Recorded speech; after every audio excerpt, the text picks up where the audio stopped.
Hey, this is Todd Stashwick, and you are watching the Bois podcast. Someone feel the girls out the window. They're going to leave a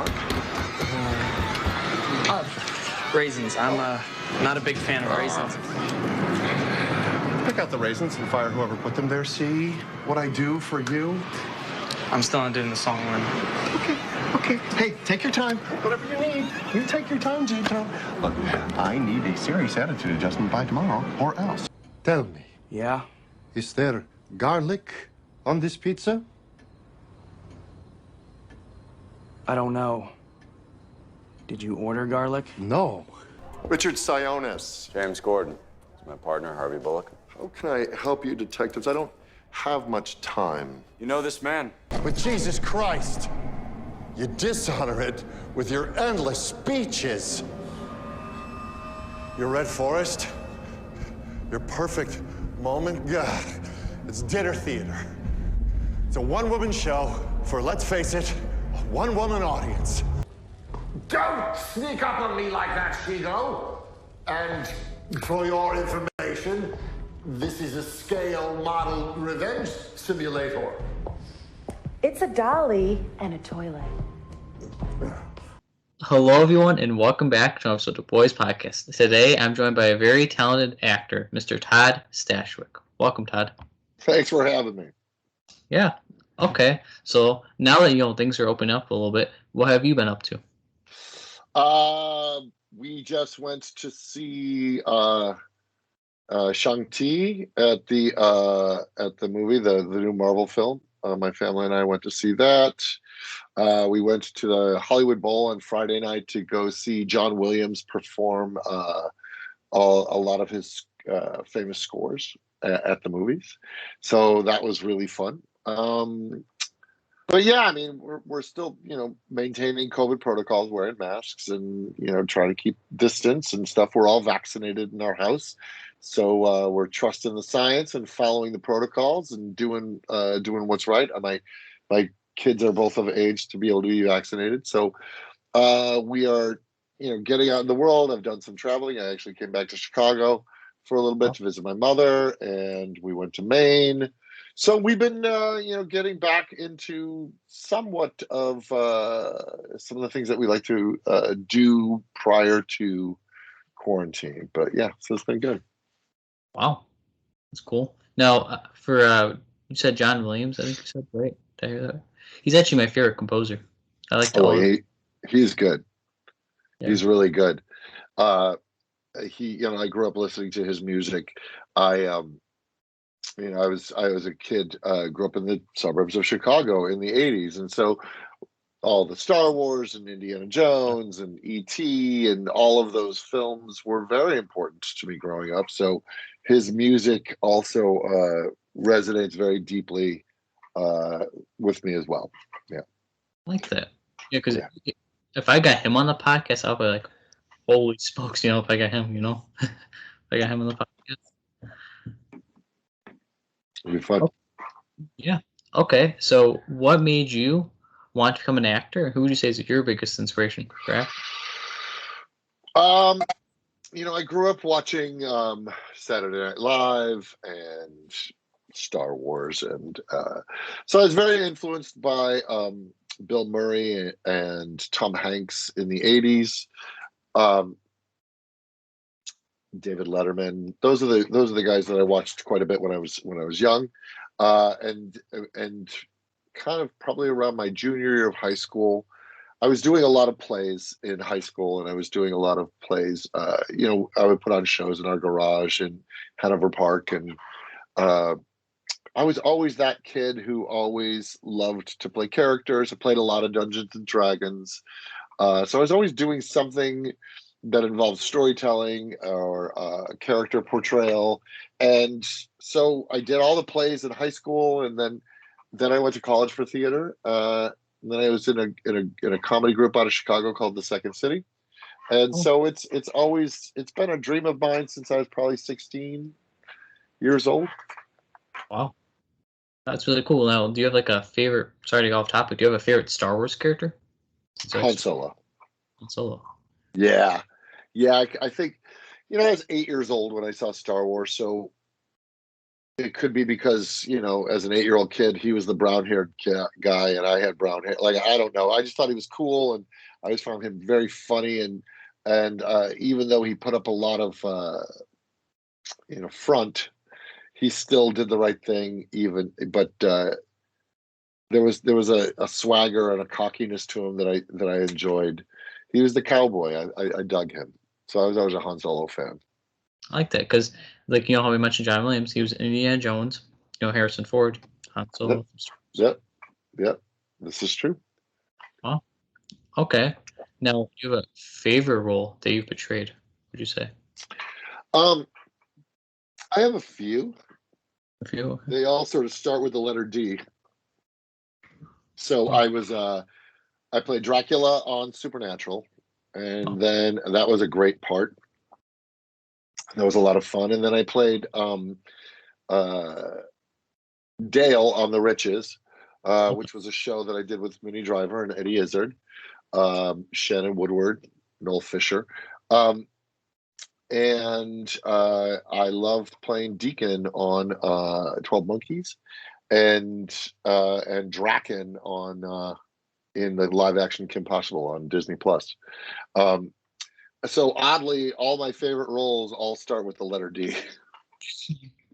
Wow. Yeah. Yeah. Because I've also, believe it or not, interviewed another Supernatural person on the podcast. Who would you interview? He played Lucifer, Mr. Mark Pellegrino. Oh, I know Mark. I went to England with Mark for a Supernatural convention. Oh, okay. That's cool. Yeah, it was fun.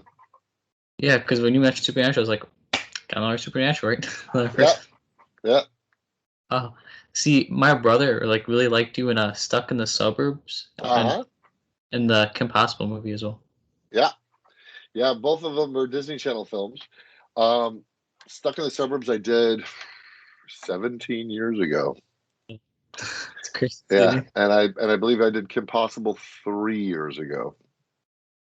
Wow, all those years. It's like a time machine, looking back. Right, exactly. Yeah. See, I like your roles. Like I like doing Teen Wolf or Gotham. I like doing those. Those are really good roles. Thanks. Yeah, it was.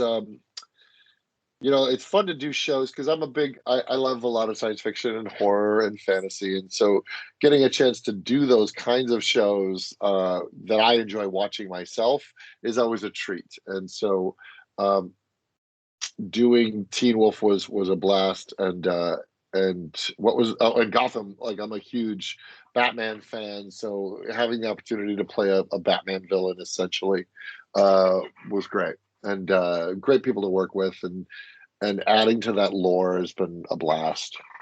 Oh, see, that's my alley too. Like when you said sci-fi, because I love sci-fi stories, and it's like my favorite genre. Yeah, I get it. It's fun. Yeah. Okay.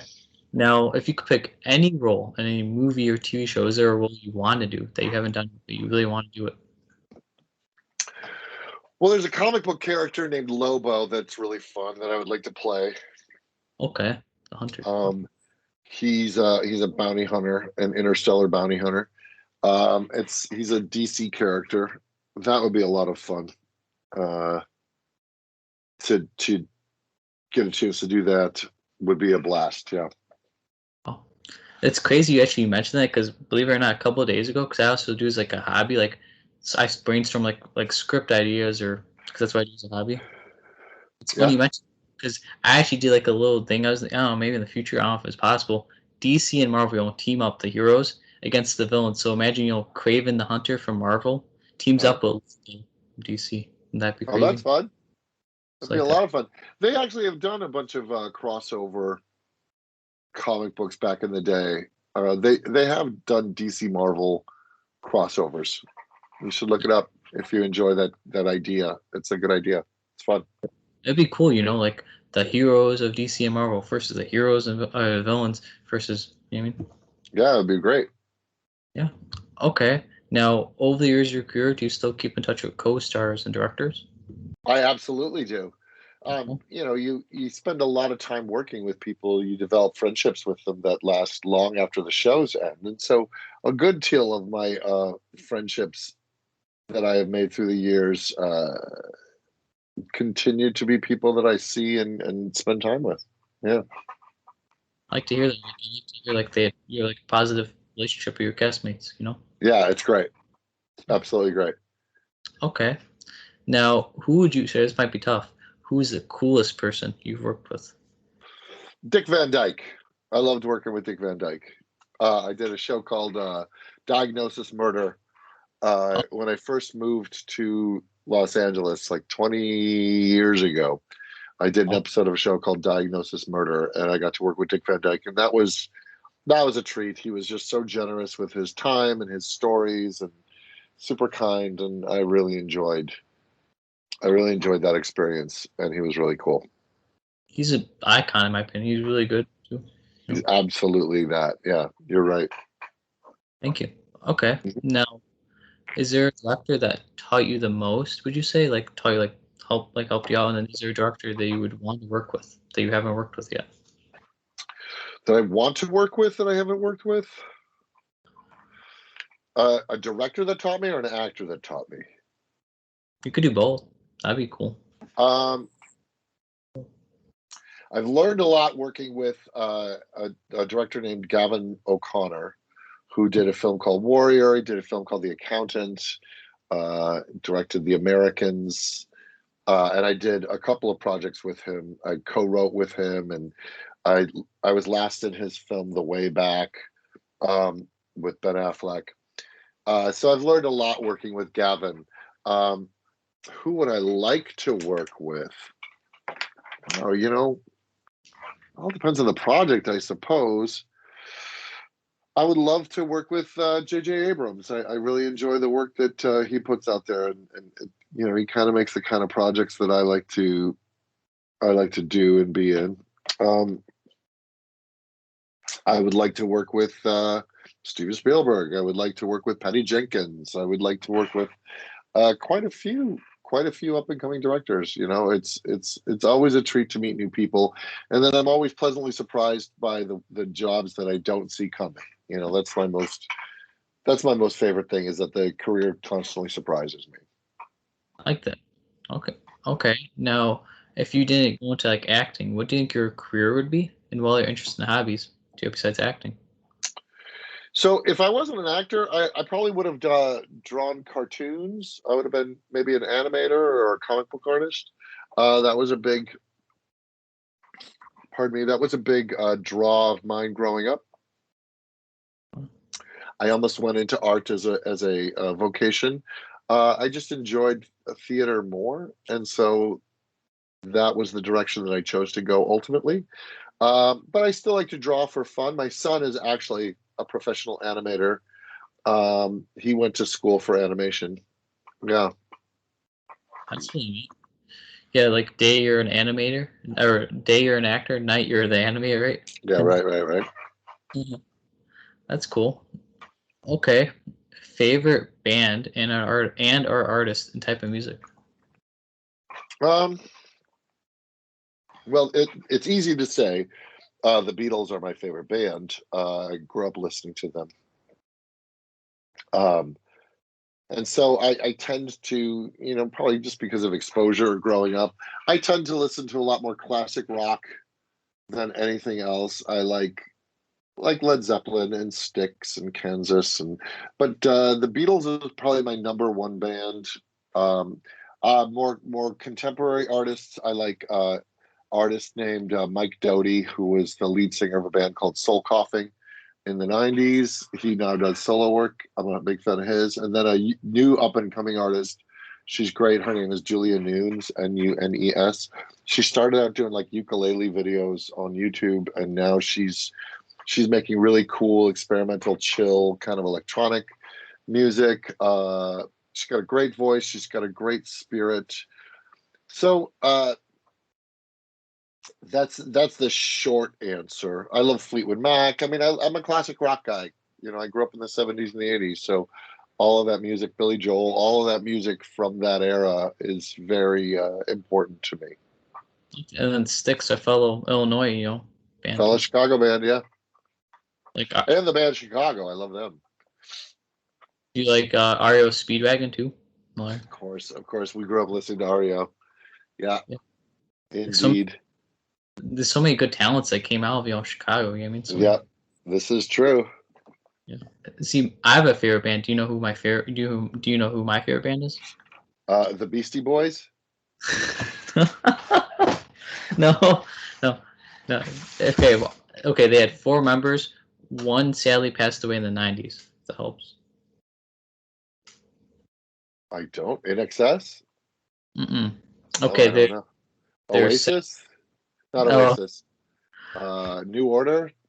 no. They're really popular. If that helps. Really, really popular.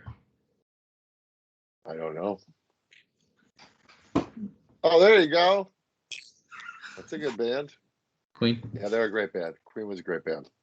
That's probably my favorite band of all time. And when you Yeah, mentioned, I could get it. I get it. when you mentioned the older music, I'm like, that's like the good music, the 80s, the 70s.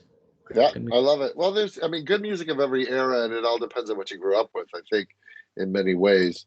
I'm not as up to date on what current the current musicians are, just because I just don't, it used to be, you'd listen to the radio when you're driving your car a lot, and now I think music is much more a la carte, and it's harder to discover, for me, to discover new artists. You have to do a very big active search for them, as opposed to when we were kids and we would just be in the car listening to the radio and they would play new music that way.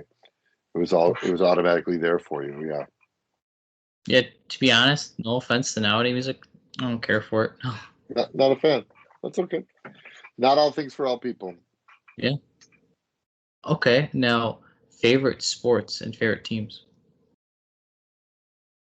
I don't follow sports, unfortunately. Wow. No. Well, not even unfortunately. It's just I don't follow sports.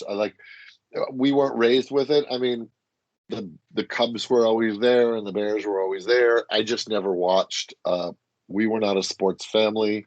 My dad didn't raise us playing sports. My sister's more into it, and she does follow it more. She lives in Ohio now, but I just was never a kid who cared much about sports. No. So did you you said Cubs? I didn't watch them. I'm just saying I lived in Chicago, and the Cubs were the team, and the Bears were the team, and the White Sox and the Blackhawks, and those were all the teams. I just didn't watch. I've maybe seen 2 baseball games in my life. I've never been to a football game. I've never been to the Bears. I never saw the Bulls play. These were, I mean, I'm happy for them. They've all done well at the respective different times of their lives. I just don't have any draw to watching sports. I do enjoy watching surfing.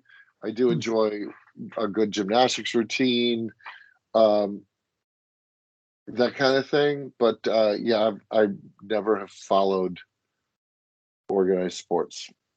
All good. That happens. You're at least you're a cool sci-fi guy, Sci-fi guy. Well, that's what I like. I mean, yeah.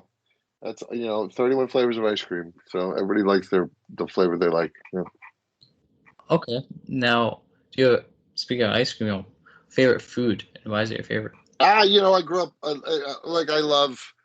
I am a sucker for good Chicago deep dish style pizza.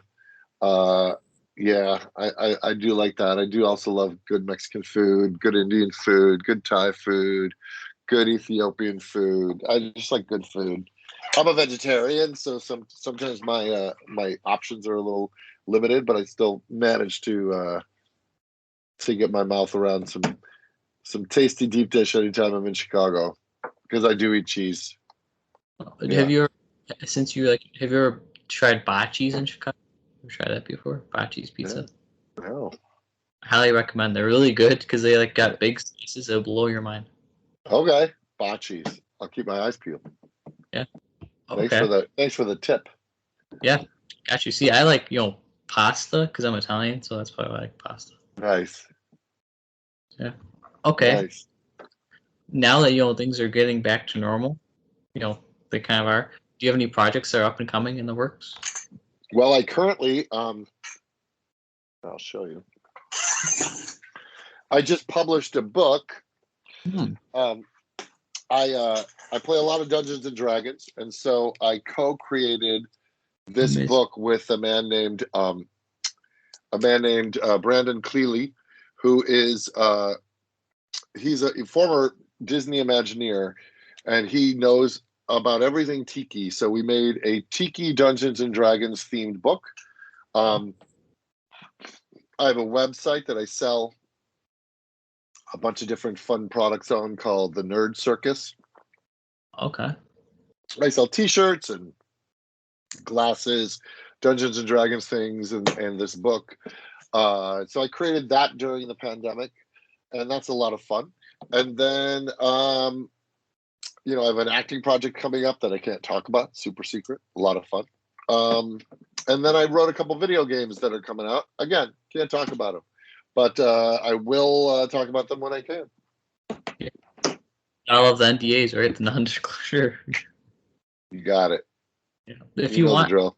if you want, I could link down your. You said you had like a website you sell stuff. I do. Yeah, it's called thenerdcircus.com. I got you. I'll link that down for you. Anything? Please do. Yeah. Please do. Okay. So, what advice would you give kids or younger people that want to become an actor? What's your acting? I always advise kids who are interested in becoming professional actors to go get training. Go understand voice, movement, text analysis. Take the time. You know, I went to theater school. Take the time for 4 years where you can get out there and you're doing plays and you're getting instruction. But there's a lot of room to experiment and fail in college when you're trying stuff, so that you've learned a lot of lessons before you try to put yourself out there professionally. I think a lot of people think they're like, well, I want to be an actor, I'll just move to LA and then just start. I think that is an uphill climb and a foolish mistake. I think like anything, like doctors or any professional, whether it's computer programming, get the education first, understand the history of theater, understand the history of text analysis, understand dramatic structure, theatrical process, understand character development, learn all that to the stuff. Take the time, take the 4 years of college, if you can, to take the time to find a school that you like, and go there and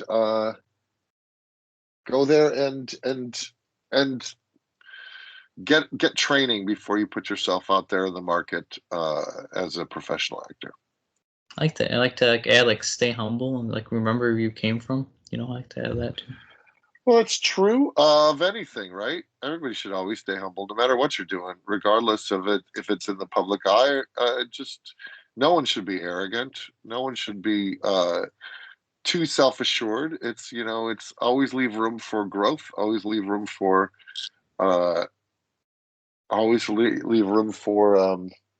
improvement. And I had a lovely upbringing, but some people had a terrible upbringing, so they may not want to remember where they came from. They may be trying to forget. But I was very, very lucky to have great parents and a great environment who were very encouraging of me choosing to go into acting as a profession. I like that. Now, do you have any questions before I ask you my closing question? Ready? Do I have any questions? Well, what are your is your goal to be a talk show host? I actually, believe it or not, want to become like a script writer or screenwriter or director. Terrific. So where are you going to study to do that? I want to go to maybe NIU or COD on College of Age, one of those that are out cool. Here. Well, go get it, man. There's some great programs. There's a great book, a couple great books on screenwriting. One is called Story by Robert McKee, that I can't recommend enough. There's another really interesting one called Save the Cat by Blake Shelton. Hang on, I'll tell you in a second. Okay. Snyder. Blake Snyder. Okay. Save the Cat. That's a great book on screenwriting. But Story is a really good one, and they're not hard, fast rules. They're just principles that have become very helpful. And then there's a really good book called The Writer's Journey that talks about the hero's journey and how you apply it to writing. So, so while you're, seeking teachers for your screenwriting or directing, I would pick those books up and give them a read. I like that because I actually like, like you mentioned sci-fi. That's like I said, it's my favorite genre. That's why I like to sci-fi stories. Uh-huh. I think it'll blow your mind. Like I have like so many crazy, not crazy, but interesting sci-fi stories. You know what I mean? Oh, good. Yeah, and maybe if I ever become a director, if you want to be an actor, it's up to you in the thing. It's up to you, the project. Really Keep me posted. Yeah, because I love writing. Like it's my main dream to be like a screenwriter, director. I love doing That's that great. stuff. Keep it up. Thank you. Just do it. Just write it. Yeah. Okay. So, is there anything you would like to promote and shout out that could help? Link down below. Well, like I said, I have the nerdcircus.com where I'm selling a bunch of fun nerdy paraphernalia, t-shirts from projects I've done, sort of a couple 12 Monkeys themed t-shirts. There's a Supernatural themed t-shirt there, lots of D&D stuff there, lots of tiki stuff there. And check out my book, Mystic Libations. And then if you want to watch me in action, you can go to Disney Channel and watch or Disney Plus and watch the Kim Possible live action film, or you can go to Hulu and watch 12 Monkeys. I like that. And then if you want me to, I could help link you down your social medias, your pages. That's T Stashwick on Instagram or Todd Stashwick on Twitter. Perfect. I got you. I was follow Todd here, and then I'll click the Done links. and done. They're easy. I got you. Okay. Well, I thank you all so much for watching. Thank you, and Todd, for being an awesome and amazing guest. Thank you. Yeah. Have a great day, everybody, and stay awesome. And you stay awesome, Todd. Take care. Thanks. Be kind to everybody.